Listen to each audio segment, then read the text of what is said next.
Dene mbele gweche manyien ni riwruok mar mine mar Maendeleo Ya Wanawake owuok tung' mosuo kod jotelo mag riwruogno machon magiwacho ni ketho nying riwruogno.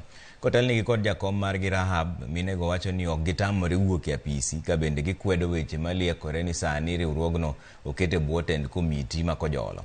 Kata obedo ni Maendeleo Ya Wanawake to pok nobedo kod yiero kendo chakre higa mar 2014, jotelogo wacho ni giikore ne yiero machielo mibiro bagi higa mar 2028.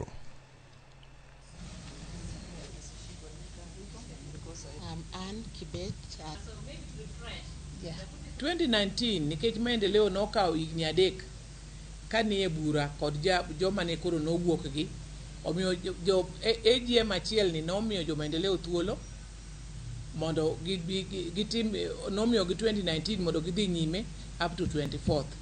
To ediere ka from 2019 2020 ne covid obiro, then 2021 and 2022 ne nitiere drought. Koro ing'eni nikech Maendeleo en mobilization ma members, omiyo ji nokwayo, ji noyiere AGM ni mondo wasud yiero sani, kendo nyocha koro waromo.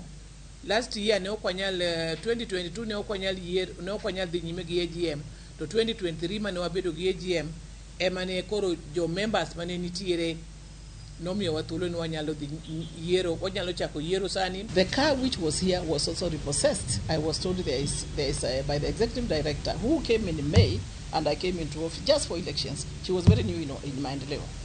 She made it ungovernable, and she started telling me she has powers in the constitution.